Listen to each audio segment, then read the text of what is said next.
Okay guys, ये last derivation है ray optics का, वेव ऑप्टिक्स का नहीं, रे ऑप्टिक्स का सबसे इम्पोर्टेंट है।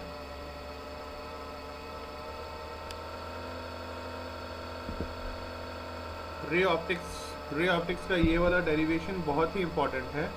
रे डायग्राम की हेल्प से हमें शो करना है कि इमेज की फॉर्मेशन कैसे होगी। ठीक है, किसी भी पॉइंट ऑब्जेक्ट की, पॉइंट ऑब्जेक्ट मतलब बहुत छोटा सा ऑब्जेक्ट जो कि अगर हम बहुत दूर से देखें तो वो हमें एक छोटे से पॉइंट की तरह ही दिखेगा। तो अगर उसका रिफ्रैक्शन होगा लाइट का, तो कॉन्वेक्स स्फेरिकल मतलब कॉन्वेक्स सरफेस से, जो कि दोनों मीडिया को सेपरेट कर रहा है, और दोनों रिफ्रैक्टिव इंडेक्स मतलब ये वाला कौन सा रिफ्रैक्टिव इंडेक्स लेना है n1, और दूसरे साइड वाला कौन सा लेना है n2। ठीक है, दूसरे साइड वाला n2।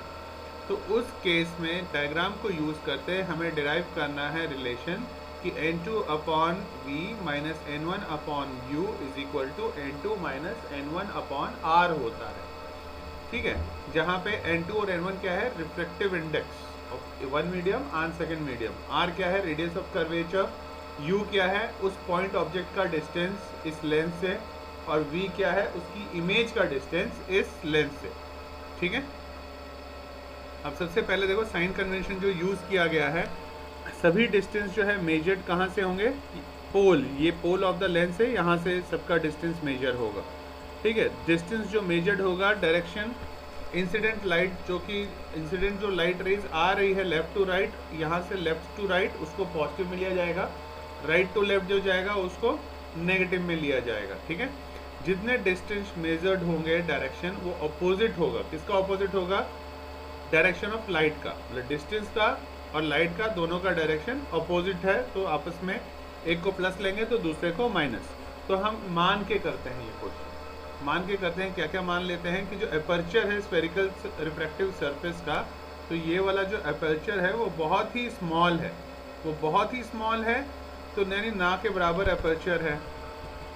ठीक है, दूसरा ऑब्जेक्ट जो है वो पॉइंट ऑब्जेक्ट है। ठीक है, ऑब्जेक्ट को हमने मान लिया है क्या, पॉइंट ऑब्जेक्ट समझ लिया है, और वो प्रिंसिपल एक्सिस पे ही है, ये पॉइंट ऑब्जेक्ट ओ पे है ना ये, तो ये हम मान लिया ये कहाँ पे है, इस प्रिंसिपल एक्सिस पे है। ठीक है, ये प्रिंसिपल एक्सिस पे है, और इंसिडेंट रे, रिफ्लेक्टेड रे और नॉर्मल, ये सभी स्फेरिकल सरफेस का एक छोटा छोटा एंगल बना रहे हैं प्रिंसिपल एक्सिस से, मान लो है ना। क्या क्या एंगल बना रहे हैं, अल्फा, बीटा, गामा, ये तीनों एंगल के बारे में बात कर रहे हैं कि ये बहुत ही छोटा छोटा सा एंगल बना रहे हैं। अब रे डायग्राम को अच्छी तरह से समझना है, जो समझ गया तो मतलब उसको फिजिक्स समझ में आ गया। जो चीज़ें समझ में नहीं आएंगी तो वहीं पे मुझे टोक देना या बोल देना कि ये कहाँ से आया, सो दैट मैं तुम्हें बता दूंगा कि ये चीज़ कहाँ से आया, और आपको पता होनी चाहिए ये चीज़। रे डायग्राम में सबसे पहले ट्रायंगल ए और सी देखो, कौन सभी, ये रहा ए, ये ओ और ये सी, दिख गया सभी को। कौन से ट्रायंगल के बारे में बात कर रहा हूँ, ये वाला ट्रायंगल के बारे में बात कर रहा हूँ। ठीक है, ये वाला ट्रायंगल। ओके, और इस तरह से डायग्राम अच्छा ज़्यादा बन नहीं रहा है, तो इसीलिए मैं दूसरा यूज़ कर लेता हूँ ताकि तुम लोग को सही से ट्रायंगल बता सकूँ। देखो अब लाइन सीधी होगी, ये ट्रायंगल के बारे में बात कर रहा हूँ, ये ट्रायंगल AOC। ठीक है, ये ट्रायंगल AOC है। अगर मैं तुमसे बोलूँ ये बाहर वाला जो एंगल है ये किसके बराबर होगा, तो एक्सटीरियर एंगल थ्योरम लगा दो इस ट्रायंगल में, तो कौन कौन से एंगल के बराबर हो जाएगा, ये एंगल अल्फा और ये एंगल गामा। तो ये वाला जो है ये पहला, यही ये वाला है अल्फा प्लस गामा। ठीक है, आई के बराबर हो गया। ठीक है, ट्रायंगल कौन सा लेना है वो याद रखना है। ठीक है, तो इस तरह विजुअलाइज करो ताकि पता रहे कि कौन कौन सा ट्रायंगल लिया जा रहा है। ठीक है, उसके बाद दूसरा बेटा बोलना भी है फिर इतना वापस तो बिल्कुल लेके जेब में रख लूँगा ना, तो ये यार रिकॉर्डिंग के बीच में आ गया था।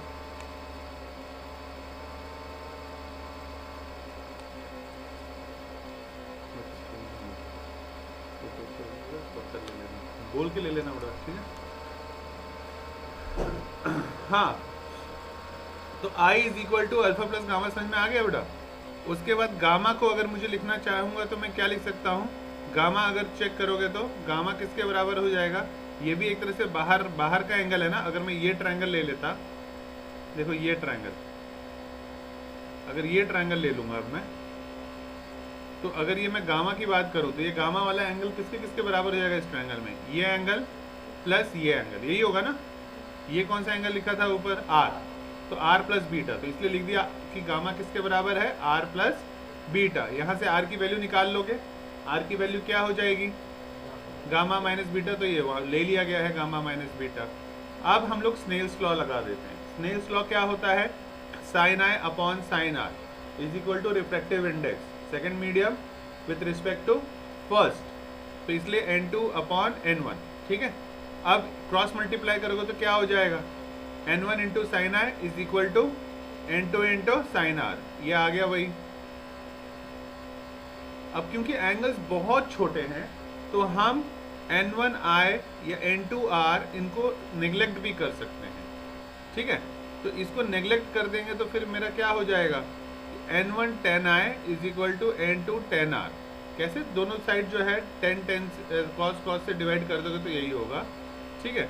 तो एंगल्स बहुत छोटे हैं तो ये n1 ये i हो गया इज इक्वल टू n2 ये r, ये साइन साइन को गायब कर दिया, ठीक है। तो साइन साइन एंगल गायब कर दिया क्योंकि वो एंगल बहुत छोटे हैं, वो हम लेके चल रहे हैं स्टार्टिंग से ही, मान के चल रहे हैं, ठीक है।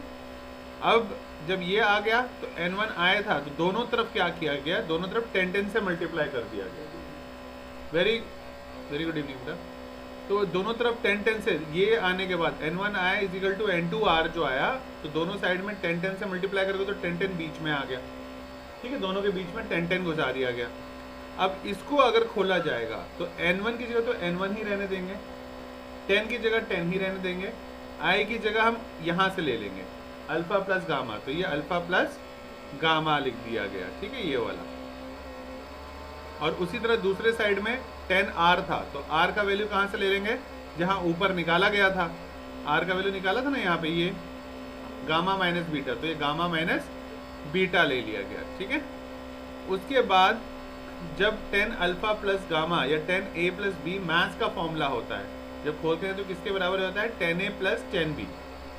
10a प्लस बी जब खोला जाता है मैथ्स में तो क्या होता है, 10a प्लस 10b। तो इसी तरह ये क्या हो गया, 10 अल्फा प्लस 10 गामा। उसी तरह ये जो होता है 10 गामा माइनस 10 बीटा, इसको भी जब खोला जाता है 10a माइनस बी तो वो भी यही रहता है, माइनस का साइन नहीं लग जाता है कि 10 गामा प्लस 10 बीटा ही रहता है, वो भी अकॉर्डिंग टू द मैथ्स वाला फॉर्मूला, ठीक है। अब उसके बाद अगर ध्यान से देखोगे n1 की जगह तो n1 ही रहने दिया। tan थीटा होता क्या है, परपेंडिकुलर अपॉन बेस, तो ये परपेंडिकुलर है am, ठीक है, ये परपेंडिकुलर है और बेस कितना है OP, ठीक है। तो ये वाला बेस ले लिया गया, ठीक है। OM भी ले सकते थे, PO लिख दिया है, डजंट मैटर, ठीक है ना। उसी तरह दूसरा वाला, क्योंकि पोल ये है ना तो यहाँ से लाइन सीधा खींचोगे तो इसी पे आएगा। उसके बाद 10 गामा, 10 गामा मतलब इसकी बात अगर करेंगे ये वाला एंगल की, तब भी क्या होगा, परपेंडिकुलर अपॉन बेस, तो हम MC भी ले सकते हैं, मतलब ये परपेंडिकुलर तो AM ही आएगा और बेस क्या आ जाएगा MC, तो MC ले लिया है। PC भी लिखते तो यहाँ पे करेक्शन कर लेना, ये PO मत लिखना, ये OM या MO कर लेना, ठीक है। P की जगह M डाल दो, ठीक है, करेक्शन कर लो अपने अपने नोट्स में। यहाँ P की जगह क्या लिख लोगे, M लिख लेना। क्यों कंफ्यूजन क्रिएट करना है ना, कंफ्यूजन होनी ही नहीं चाहिए।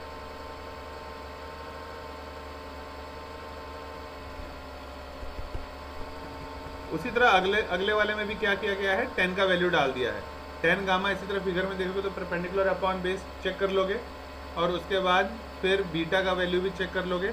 और ये प्लस का साइन जहाँ पे है, ये प्लस का साइन में भी करेक्शन कर लो, माइनस होता है तो माइनस ही होता है, ठीक है। 10a माइनस 10b होता है, 10a minus b 10a minus 10b होता है, यहाँ माइनस का साइन कर लो, ठीक है। ये प्लस नहीं होगा, यहाँ पे माइनस होगा। मतलब तुम लोगों को लगता है कि भी इंटीग्रेशन वाला, इस डिफरेंशिएशन वाला चैप्टर या तो हुआ नहीं या तुम लोगों ने याद नहीं किया, वरना तुम लोग तुरंत पकड़ लेते कि 10a माइनस b क्या होता है। मैथ्स वाला होने का तुम्हारा क्या फायदा है ना, मैथ्स होने वाला का तुम लोग को खुद पकड़ा लेना चाहिए था यहाँ गलती कि भाई 10a माइनस बी है तो 10a प्लस 10b कैसे हो गया, 10a माइनस 10b होता है, ठीक है। देखो यहाँ दोबारा माइनस आ गया है ना, ठीक है, तो माइनस का साइन नहीं होता है बेटा। अब उसके बाद अपर्चर बहुत छोटा है, तो इसलिए MC को PC भी ले लिया। जो मैंने कहा था वहाँ चाहे M लो चाहे P लो एक ही बात है, इसलिए वो एक तरह से गलत नहीं था, लेकिन कन्फ्यूजन नहीं हो इसलिए मैंने बोला कि भाई जो जैसा दिख रहा है ट्रायंगल में उस वैसे ही ले लो, कन्फ्यूजन नहीं होगा। क्योंकि अपर्चर बहुत छोटा है, तो कहने का मतलब अपर्चर का बहुत छोटा होने का क्या मतलब है, अपर्चर छोटे होने का मतलब है कि M और P लगभग एक दूसरे के ऊपर कोइंसाइड कर रहे हैं। ये इतना छोटा है, देखने के लिए समझाने के लिए इतना बड़ा बना दिया है, बट अगर इसको एक्चुअल में देखोगे तो एकदम अपर्चर एकदम ऐसा सा है, ऐसा एकदम मतलब ना के बराबर। ये तो फिर भी मैंने बहुत ज़्यादा बना दिया, जिसमें एकदम ना के बराबर है एकदम अपर्चर। तो यहाँ वाला जो पॉइंट होगा चाहे M और P दोनों एक तरह से मैं बताऊँ, दोनों एक दूसरे के ऊपर ही है, इतना छोटा अपर्चर। ठीक है, तो इसलिए अगर वहाँ M भी लिखा है तो कोई वो गलत नहीं है, P भी लिखा है तो भी गलत नहीं है। ओके,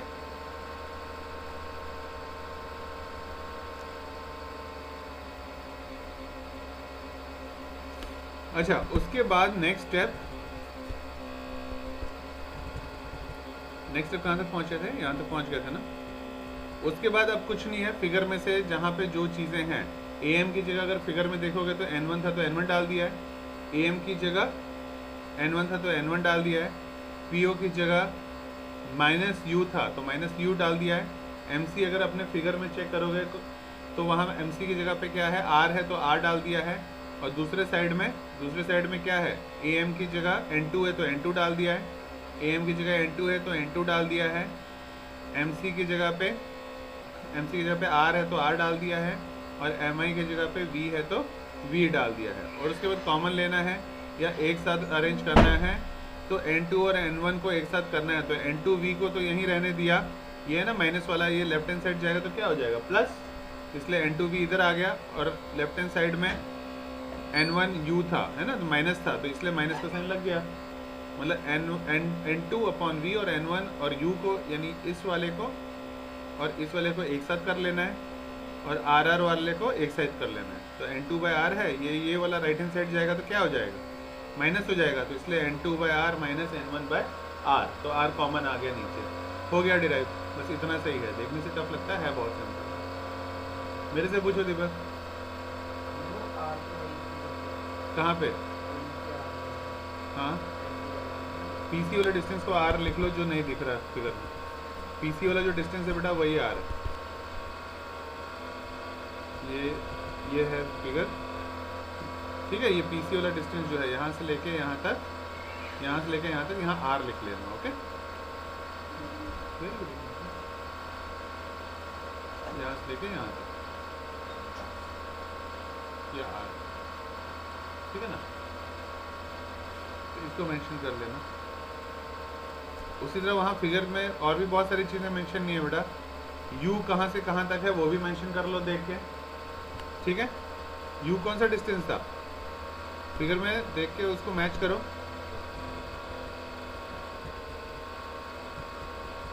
देखो जो डिस्टेंस है वो डिस्टेंस पहले मेंशन कर लो बेटा। PO या OP जो है वो V था, ग्राफ में PO को V से डिनोट करो, बना लो P से लेके O तक V। PC जो है वो, हाँ क्या चीज, PCU है, PCU है,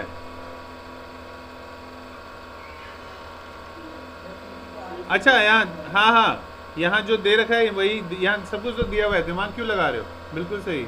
यहाँ पे जो दिया है वो देख के अपने अपने फिगर में मेंशन कर लो, है ना, वो डिस्टेंस कौन सा U है, कौन सा V है, कौन सा R है। PC वाला R है तो PC को R मेंशन कर लेना, ठीक है। फिगर में जब तुम्हें पता रहेगा कहाँ से कहाँ तक डिस्टेंस U है, कहाँ तक V है, कहाँ तक R है, तो हाफ ऑफ द क्वेश्चन तो वहीं से हो गया, है ना। कर लिया,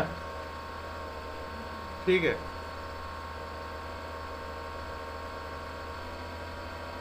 हाँ कहाँ पे,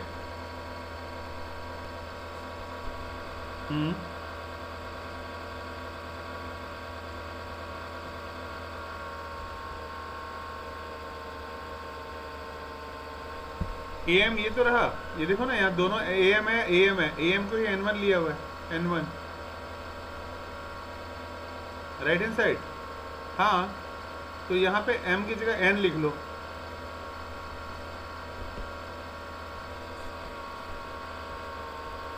है ना, दूसरा वाला ट्रायंगल में n। हाँ तो वो भी तो ठीक है, कोई गलत नहीं है, एकदम सही है। हाँ तो क्या गड़बड़ है? ठीक है, एक जो रिफ्लेक्टिव इंडेक्स है यहाँ इस साइड के बारे में बात कर रहे हैं ना, तो यहाँ पे n1 था और ये am तो दोनों में कॉमन है ना, तो ये इस साइड के लिए है, तो इस साइड में n2 है, तो ठीक तो है, कोई गड़बड़ नहीं है कुछ वो। ठीक है, मीडियम है ना, तो यही इन दोनों ट्रायंगल में जो है ये am तो कॉमन है ना, परपेंडिकुलर तो कॉमन है, इसीलिए ये n1 है, बस यहाँ पे n2 लिख लेना है ना, ये अंदर जो आ गया लेंस के ये n2।